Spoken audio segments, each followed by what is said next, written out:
मालिकेच्या आजच्या भागामध्ये आपण पाहतो की इकडे अजूनही गौरी घरी आलेली नसते, त्यामुळे इकडे आता कृष्णाई गौरीचीच वाट बघत असते. तर दुसऱ्या बाजूला इकडे अजूनही शंकर आलेला नसतो, त्यामुळे इकडे आता मातोश्रीसुद्धा शंकरचीच वाट बघत असतात. तर दुसऱ्या बाजूला इकडे जी गौरी आहे ती एका झाडाच्या वरती जाऊन तिथे मस्त जागा असते बसायला, त्याच्यावर बसलेली असते. तर इकडे आई मात्र गौरीची एकटक वाट बघत असते. मातोश्रीसुद्धा इकडे शंकरची वाट बघू लागतात. हा शंकर कधीच देवती आईच्या पूजेच्या वेळी असा उशीर करत नाही घरी यायला, मग आज हा उशीर का करतोय हा प्रश्न तिकडे मातोश्रींना पडलेला असतो. तर इकडे आता अंगाला मच्छर चावायला लागलेलं असतं, अंधार पडत गेलेला असतो, त्यामुळे गौरी ही थोडी घाबरलेली असते. तर इकडे आता शंकर जो आहे तो म्हणत असतो त्याच्या मित्रांना की अजूनही गौरीचा काही पत्त्या लागलेला नाही आहे, मला आता गौरीची ना खूपच जास्त काळजी वाटू लागलेली आहे. त्यावेळी शंकरला त्याचा जो ज्योतिष मित्र असतो तो सांगतो की अहो शंकर दादा, तुम्ही कशाला काळजी करताय, तुम्हाला काळजी करण्याची काही गरजच नाहीये. मी आज तुमचं ज्योतिष भविष्य पाहिलंय ना, आज तुम्हाला यश मिळणार आहे. त्यावर शंकर म्हणतोय तू गप रे बाबा. आणि मग शंकर तिकडनं पुढे चाललेला असतो. तर त्यावेळी त्याला आता समोर काहीतरी आहे असं वाटतं. शंकर पटकन तिकडे टॉर्च मारतो. त्याबरोबर मग आता गौरी म्हणते कोण आहे तिकडं, टॉर्च बंद करा पहिली. शंकर आता गौरीचा आवाज ऐकून खुश होतो. शंकर आता तिकडे येताना लगेचच तिथली लाईट लावतो आणि म्हणतो गौरी तू इथं काय करतेस. शंकरने असा प्रश्न विचारल्यावर गौरी म्हणते हा प्रश्न तर तुला मी विचारायला पाहिजे शंकर, तू इथं काय करतोय पहिलं ते मला सांग. त्यावर शंकर गौरीला सांगतो अगं मला जेव्हा शांतता हवी असते किंवा मला जरा एकांत हवा असला ना की मी इथे येतच असतो, पण ते सगळं सोड, मला सांग तू इकडं काय करतेस. त्यावर गौरी काहीच उत्तर शंकरला देत नाही. त्यावर मग शंकर म्हणतो की जाऊ दे, मी तुला सांगतो मी इकडे आज कशासाठी आलो, माझे येण्यामागचं कारण काय. तर माझ्यासाठी मातोश्री पोरगी बघायला लागलेत. माझं लग्न ठरवायचं आहे मातोश्रीला, तर त्याची घाई गडबड करायला मातोश्रींनी सुरुवात केलेली आहे. आता मातोश्री लग्न ठरवतायत तर चांगलीच गोष्ट आहे, करून घे लग्न असं गौरी म्हणते. त्याबरोबर शंकर म्हणतो अगं हो, पण मला लग्न करायचं नाही त्या मुलीबरोबर. त्यावर मग गौरी म्हणते ए बाबा शंकर, तसं काही असेल तर आधीच तुझ्या आईला समजावून सांग. नाही म्हणजे लग्न म्हणजे काय भातुकलीचा खेळ नाही आहे, लग्न म्हणजे आयुष्यभराचा प्रश्न आहे. उगाचच्या उगाच घाईघाईत निर्णय घेशील आणि मग नंतरनं आयुष्यभर पश्चाताप करत बसशील, असं काहीही व्हायला नको आहे. कळतंय ना तुला. त्याबरोबर शंकर म्हणतो हो कळतंय ना, मला कळतंय, पण ते माझ्या आईला कळणं झालंय ना, आई मला समजूनच घेत नाही आहे. त्यावर गौरी म्हणते कधी कधी हे असंच होतं, म्हणजे आपण आईला कितीही समजून सांगितलं तरी आपली आई आपल्याला समजूनच घेत नाही, तिला वाटतं आपणच चुकतो. त्यावर शंकर म्हणतो तुला कसं काय एवढं माहिती, तुझ्या काय लग्नाची घाईबी करायला लागली की काय कृष्णाई, सेम अडचण नाही काय तुझी पण. त्यावर कृष्णा म्हणते नाही ते पंचायत. त्यावर शंकर म्हणतो बोल बोल गौरी बोल, गप्प बसू नकोस, गप्प राहिलीस तर मनामध्ये गोष्टी साचून राहतील. एकदा बोलून मन मोकळं करून टाकलंस ना की मनातल्या गोष्टी सहज अलगदपणी बाजूला होतील. बोल काय बोलायचं आहे, काय झालं सगळं सांग मला. त्यावर मग गौरी आता काहीच बोलत नाही. शंकर म्हणतो त्या पंचायतीबद्दल बोलायचं आहे ना. गौरी म्हणते पंचायतीबद्दल तुला पण माहिती आहे, म्हणजे नेमका काय प्रकार काय हा समजा, म्हणजे तुला पण सांगितलं आहे ना पंचायतीबद्दल, पण मला नाही सांगितलं कुणी पंचायतीबद्दल. ठीक आहे, आता जर तुम्ही तुमच्याच मनाने सगळं करायचं ठरवलंच असेल तर मग मी तरी काय बोलू ना, जाऊ द्या, मला काही बोलायचंच नाही आहे, तुमचं ठरलं आहे सगळं. त्यावर शंकर म्हणतो अगं नाही गं बाई गौरी, तसं काय पण नाही आहे आणि काय कोणाचं ठरलं बिरलेलं नाही आहे, कळलं ना. अगं मला ते पंचायतीबद्दल कळलं कारण मी असंच आपलं ओझरतं कानावर पडलेलं शब्द ऐकलं म्हणून, नाहीतर माझा काय संबंध त्या पंचायती बिंचायतीशी बाई, मला पण काही माहीत नव्हतं. पण न्याय निवाडा बाकी मातोश्रींनी एकदम जबरदस्त केला का, म्हणजे कृष्णाईच्या बाजूने निर्णय लागला म्हटल्यावर काय. त्याबरोबर मग लगेचच गौरी म्हणते हां, ही तुमच्यासारखी लोक त्या मातोश्रीला डोक्यावर घेतात ना, म्हणून ती आणि तिच्या त्या गुंड पोरगा त्या दोघांचं फावतं, समजलं ना. त्याबरोबर मग शंकर म्हणतो अगं पण अजून तुझं काय म्हणणं आहे की त्यांचा काय दोष आहे या सगळ्यात. त्याबरोबर मग कृष्णा म्हणते काय दोष आहे म्हणजे, अरे ती मातोश्र्या न्याय निवाडा करणाऱ्या आहेत कोण आहेत त्या, कोण सरपंच आहेत की कोर्ट आहेत की पोलीस आहेत, सांग त्यांचा या समजाशी काय संबंध. नाही म्हणजे निकाल आईच्या बाजूने लागला म्हणून ते ठीक आहे, पण जर निकाल आईच्या बाजूने लागला नसता तर आम्ही कुठं गेलो असतो, कुठं राहिलो असतो याचा विचार. त्याबरोबर मग शंकर म्हणतो नाही ते पण बरोबर आहेच तुझं, पण जाऊ दे, आता निकाल आपल्या कृष्णाईच्या बाजूने लागलाय की नाही, मग तू उगाच कशाला स्वतःला टेन्शन करून घेतेस, सोडून दे ना विषय, निकाल आपल्याच बाजूने होता ना. त्यावर कृष्णा म्हणते अरे शंकर तुला कळतच नाहीये मला काय म्हणायचंय ते. शंकर म्हणतो गौरी तुलाच कळत नाहीये मला काय म्हणायचंय ते. हे बघ जे झालं ते झालं, पण आता झालंय ना सगळं व्यवस्थित, मग ह्या सगळ्या तुझ्या वागण्याला काय अर्थ आहे.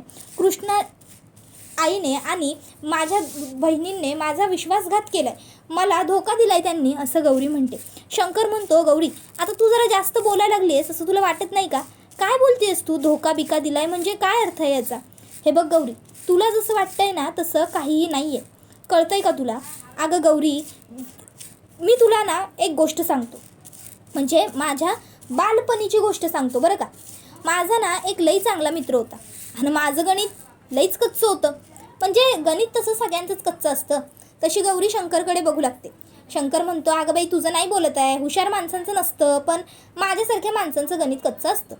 मग माझं ना गणित कच्चं होतं, तर मला तो माझा मित्र काय म्हणाला माहिती आहे, शंकर तू एक काम कर, तू उद्याच्याला ये, मी तुला गणित शिकवतो. मग आता शंकर म्हणजे मला तो असं म्हणल्यावर म्या म्हणलं ठीक आहे येतो मॅम, मला तू नक्की शिकवा. पण त्यावर माझा मित्र म्हणला अरे शिकवतो रे बाबा तू ये, फक्त तू यायचं तेवढं काम कर. म्या खुश झालो आणि मित्रानं सांगितल्याप्रमाणे मी दुसऱ्या दिवशी शाळेत गेलो.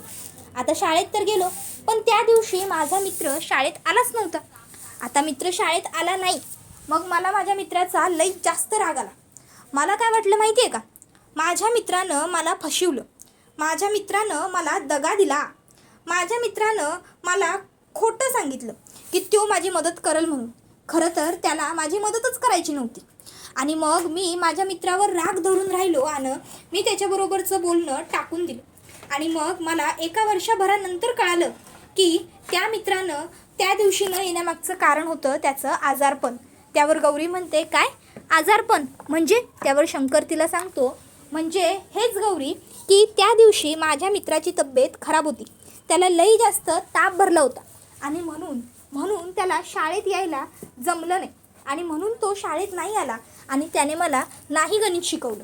पण मी डोक्यात राग घालून घेतला, डोक्यात राग घालून घेऊन मी माझ्या मित्राबरोबरचं बोलणं टाकलं. पर्यायानं नंतर ह्या सगळ्या गोष्टींचा मला पश्चाताप झाला, पण तोपर्यंत वेळ निघून गेली होती ग. तोपर्यंत आमची मैत्री कायमची संपली होती, तुटली होती. गौरी अगं जसं माझ्या मित्राचं काहीतरी कारण होतं, जेन्युइन कारण होतं, तसंच तुझ्या घरच्यांचं कृष्णाईचं पण काहीतरी कारण असेल ना. त्यावर मग गौरी म्हणते अरे मग ते कारण तरी त्यांनी मला सांगायला नको का शंकर. त्याबरोबर शंकर म्हणतो अगं त्यांना सांगायचं असेल, त्यांना तुला सांगायचं असेल गौरी, पण हे बघ आत्ताच तू केवढी रागवायला लागलीस, मग त्यांचं तू ऐकणार असशील काय. बरं गौरी मी काय म्हणतो आता घरला चल, कारण जिवती आईची पूजा माझ्या आईनं ठेवली आहे. अगं जर मी वेळेवर घरी गेलो नाही की नाही तर माझी आई लई चिडेल. गौरी म्हणते काय माझ्या पण आईची पूजा आहे, अरे चल आई अजून उपाशी असेल, आईने उपास पण सोडला नसेल, चल चल चल. मग शंकर गौरीला घेऊन घरी आलेला असतो. आता घरी आल्याच्या नंतर मग गौरी पुन्यांदा तोच विषय चघळायला बसते. गौरी म्हणते अरे शंकर ते समजा मला कळलं आणि पटलं पण तरी पण आईनं आणि माझ्या बहिणींनं माझ्याबरोबर खोटं बोलायची गरज नव्हती, का खोटं बोलल्या माझ्याशी. शंकर म्हणतो अरे देवा म्हणजे अजून घोडं तिथंच आहे का. गौरी हे बघ आता आहे की नाही तू आतमध्ये घरात जा, नाहीतर साटकनी एक अशी देईन की नाही खरंच तुला, खरंच लवकर आतमध्ये जा तू. त्याबरोबर गौरी म्हणते वय जातोय, एवढं मला बोलून दाखवायची काही गरज नाही आहे. त्याच्यानंतर गौरी पुढे जात असते. शंकर मागून उभा राहून बोलत असतो पलट पलट पलट आणि गौरी पलटते. त्याबरोबर शंकरच्या चेहऱ्यावरती एक स्माईल येतं. गौरी त्याच्याकडे विचित्र नजरेने बघते आणि त्याला खुणावून विचारते काय, तर शंकर तिला म्हणतो घरात जा. तशी लगेचच गौरी त्याच्याकडे बघून नाक मुरडते आणि पुढे घरात जाते. गौरीने नाक मुरडून पुढे गेल्यावर मागे शंकर हसत राहतो. गौरी जाऊन दरवाजा बंद करून घेते तसा शंकरसुद्धा लगेच पाठमोरा फिरतो आणि स्वतःच्या डोक्यावरतून हात फिरवू लागतो. तर तोपर्यंत आता गौरी घरात आल्यावर लगेचच मिनी ओरडते आई ताई आली ग. त्याबरोबर हे ऐकून कृष्णाई आणि शारदा पटकन बाहेर येतात. कृष्णाई पुढे येते आणि गौरीला मिठी मारते. गौरीच्या डोक्यावरून अंगावरून हात फिरवू लागते आणि मग ती म्हणते, दे बाई दे, ती सामानाची थैली इकडे दे. आणि मग ती लगेचच गौरीच्या हातून ती पिशवी घेऊ लागते. गौरी म्हणते, असू दे, ठेवतो मॅ. त्याबरोबर मग आता लगेचच इकडे मिनी म्हणते, ताई दे, मी ठेवतो, माझ्याकडे दे. आणि मग लगेचच ती गौरीच्या हातातून ती पिशवी घेते.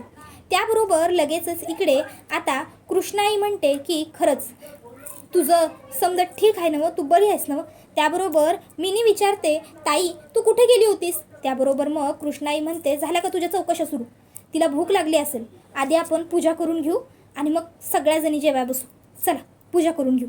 आणि मग लगेचच तिकडे ती लोक पूजा करण्यासाठी जातात. तोपर्यंत इकडे आता मातोश्रींच्या घरीसुद्धा पूजा सुरू झालेली असते. इकडे कृष्णाईच्या घरी अगदी साध्या आणि सोप्या पद्धतीने पूजा पार पडत असते. म्हणजे अगदी छान पद्धतीने, सादर संगीत पद्धतीने. तर तिकडे मातोश्रींच्या घरी मात्र खूप मोठ्या थाटामाटात, खूप मोठ्या जल्लोषात पूजा सुरू असते. इकडे कृष्णाई ही छान पूजेसाठी सगळी तयारी वगैरे करूनच बसलेली असते. ती गौरीचीच वाट बघत असते की कधी गौरी येईल आणि कधी आम्ही पूजा करू. मग दुसऱ्या बाजूला मातोश्रीसुद्धा पूजा संपन्न करतात आणि आपल्या दोन्ही मुलांना ओवाळून त्यांना आता त्या हळदी कुंकू लावतात आणि त्याच्यानंतर त्यांच्या डोक्यावर तांदूळ वगैरे टाकतात. त्याच्यानंतरनं आता इकडे कृष्णाचीसुद्धा पूजा पूर्ण होत आलेली असते. तर आता इकडे लगेचच मातोश्रींनी ओवाळल्याबरोबर शंकर मातोश्रींना विचारतो, मातोश्री आज मला घरी यायला जरा उशीरच झाला, तुम्ही माझ्यावर रागवलाय का, तुम्हाला माझा राग आलाय का. त्यावर मातोश्री म्हणतात, हे व्रत मी तुमच्यासाठीच केलेलं आहे, मग तुम्हाला यायला जरा उशीर झाला तर काय रागवणार आम्ही, नाही रागवलं तुमच्यावर आज. बरं चला, भुका लागल्या असतील ना, आता दोघांनी पण जाऊन जेवायला बसा, मी येतो. त्याबरोबर मग लगेचच शंकर आणि ताई हे दोघंही होकार देतात आणि तिकडनं पुढे सरसावतात. तर दुसऱ्या बाजूला इकडे कृष्णाईने छान स्वतःच्या तिन्ही लेकींना एकाच ताटामध्ये स्वतःबरोबर जेवायला घेतलेलं असतं. पहिले ती तिन्ही लेकींना घास भरवते आणि मग तिन्ही लेकी कृष्णाईला घास भरवतात. वातावरण हे अगदी प्रसन्न, छान आणि आनंदाचं असतं. खुशाल, अगदी सगळं खुशाल असतं. तर आता हे सगळं बघून कृष्णाईचे डोळे भरून येतात. ह्या सुखाला कोणाची दृष्ट लागायला नको असं इकडे त्या म्हणत असतात. तर त्यानंतर इकडे आता मातोश्रींनी शंकर आणि त्याच्या ताईला तर पुढे पाठवलेलं असतं. पण मग मातोश्री स्वतःहून आता देवी आईजवळ, जिवती आईजवळ हात जोडतात आणि जिवती आईला प्रार्थना करतात, जिवती आई, कृष्णाची मधली लेक जिथं कुठं असेल तिथं तिचं रक्षण कर आणि तिलासुद्धा लवकरात लवकर घरी जाण्याची सद्बुद्धी दे. कृष्णाची लेक सुखरूप असू दे म्हणजे झालं आई. आणि मग त्याच्यानंतर मातोश्रीसुद्धा तिकडनं आपल्या मुलांबरोबर जेवण घ्यायला गेलेले असतात. तर नंतर शंकर हा ताईला खोलीत घेऊन येतो. ताई शंकरला विचारते, शंकर अरे इथे कशाला आणलंस मला, काय झालंय. शंकर म्हणतो, ताई हे बघ, आज ना 2 गोष्टी लई चांगल्या झाल्यात ज्या मला तुला सांगायच्या होत्या. ताई म्हणते, बापरे चांगल्या, काय बरं चांगलं झालंय. मग शंकर म्हणतो, अगं आज पहिल्यांदा मातोश्री मी उशिरा घरी आलो पूजेच्या दिवशी तरीही माझ्यावरती रागवल्या नाही, शांतपणे बोलल्या. आणि दुसरी आणि सगळ्यातच महत्त्वाची चांगली गोष्ट ती म्हणजे गौरी. तुला माहिती आहे का ताई, अगं गौरी आज मी बोलत असताना फक्त माझं ऐकत होती. एरवी गौरी नुसती तापलेल्या आगीप्रमाणे असते, पण आज गौरी शांत होती, हे बघून मला बरं वाटलं. त्यावर मग ताई म्हणते, अरे मग ही तर लई चांगली गोष्ट झाली. शंकर म्हणतो, अगं ताई चांगली गोष्ट तर झाली, पण ही गोष्ट नेहमी घडेल असं नाही ना.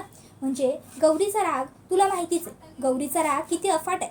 अगं एका क्षणी शांत तर पुढच्या क्षणी बाप रे.